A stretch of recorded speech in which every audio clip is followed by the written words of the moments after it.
کہ اتنی مشکلات، یہ سفر، بچیاں، بچے، بیٹے، بھتیجے، سارے کے سارے لوگ ساتھ موجود ہیں، اور آپ جس وقت یہ بات کر رہے ہیں پھر پیاس کی انتہا ہے۔ یہ ساری محنتیں کس لیے ہو رہی ہیں؟ صرف اور صرف دین اسلام کی سربلندی کی خاطر۔ لیکن امام علی مقام نے یہ ساری تکلیفیں برداشت کر کے اپنی جان کو اہمیت نہیں دی، قول اور اقرار کو اہمیت دی ہے کہ ہم جو قول کرتے ہیں، جو اقرار کرتے ہیں، وہ بنیاد اس کی انصاف ہوتا ہے، میرٹ ہوتا ہے، مساوات ہوتی ہے، ہم اس کے پہرے دار ہیں۔ اپنے ساتھیوں کو خطاب کیا اور ایک دوسرے کو مل کے اپنے اپنے خیموں میں چلے گئے۔ جیسے ہی سورج یوں سمجھیں کہ ایک پہر کے اوپر آیا تو طبلِ جنگ بجنے لگا۔ یہاں پر یہ بات کرتے ہوئے انسان کی زبان تھرا جاتی ہے جب جنگ احد میں نبی رحمت صلی اللہ علیہ وآلہ وسلم مشرکین کے نرغے میں آ گئے تھے۔ رسول اللہ کی ذات کو بچانے کے لیے جنگ احد میں سب سے پہلا تیر حضرت سعد بن ابی وقاص نے پھینکا تھا، اور آج 60-70 سالوں کے بعد تاریخ کیا رخ دکھا رہی تھی کہ رسول اللہ کے جس صحابی کا تیر اسلام کو بچانے کے لیے سب سے پہلے کمان سے نکلا تھا، دنیا کی محبت کے نشے میں دھت ان کے بیٹے کا تیر سب سے پہلے رسول اللہ کی آل کے اوپر گرا تھا، سب سے پہلے رسول اللہ کی آل کے اوپر گرا تھا۔ اور اس لعین نے یہ اعلان کیا، اس نے کہا لوگوں گواہ ہو جاؤ، حسین بن علی کے خیموں کے اوپر تیر چلانے میں میرا سب سے پہلا نمبر ہے، سب سے پہلے میں نے تیر چلایا ہے۔ یہ دن بیتا، یہ شہادتوں کے واقعات مختصر وقت میں بیان کرنا ممکن نہیں ہے۔ آخری وقت میں جب حضرت امام علی مقام حضرت امام حسین رضی اللہ تعالی عنہ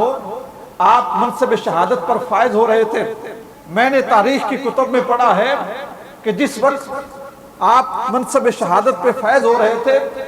33 زخم نیزوں کے تھے جو آپ کے جسم مبارک پر تھے، 40 زخم تلوار کے تھے جو آپ کے جسم مبارک پر تھے، 121 سوراخ تیروں کے تھے جو آپ کے جسم مبارک پر تھے۔ آپ اندازہ کرو، موت ہر شخص کو آنی ہے، ایک طبی موت ہے، ایک ایکسیڈنشل موت ہے، کوئی حادثے میں مرتا ہے، کوئی طبی موت مرتا ہے،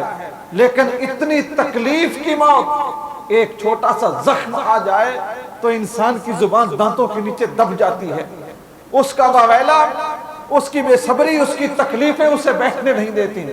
33 زخم نیزوں کے ہیں، 40 زخم تلواروں کے ہیں، 121 زخم تیروں کے ہیں، اور حسین بن علی اپنا زخموں سے جو چور بدن خدا کی حضور لے کے حاضر ہو رہا ہے۔ یہاں پر میں یہ بات بھی کہنا چاہوں گا کہ اگر ہم واقعہ کرب و بلا کو دیکھیں تو ایک طرف اسباب کی کثرت ہے اور دوسری طرف اللہ کی ذات کے اوپر اعتقاد کی کثرت ہے۔ ایک طرف ہم دیکھیں تو فوج کثیر ہے، دوسری طرف ہم دیکھیں تو صرف جذبہ ایمانی ہے۔ آج پوری دنیا میں کربلا بپا ہو چکی ہے۔ آپ دیکھیں تو عراق میں منظر کربلا کا ہے، شام میں منظر کربلا کا ہے، فلسطین میں منظر کربلا کا ہے،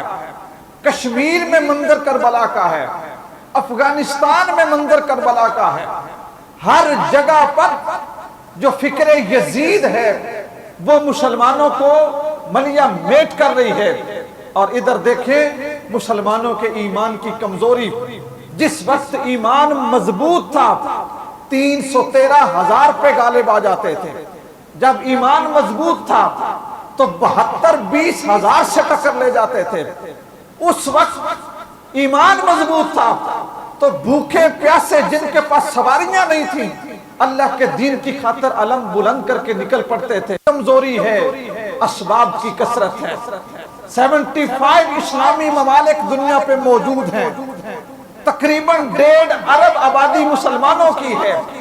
لیکن اس کے باوجود وہ یہودی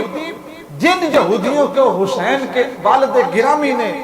خیبر سے نکالا تھا اور خیبر کے قلعے کو فتح کر کے وہاں پہ اسلام کا پرچم بلند کیا تھا،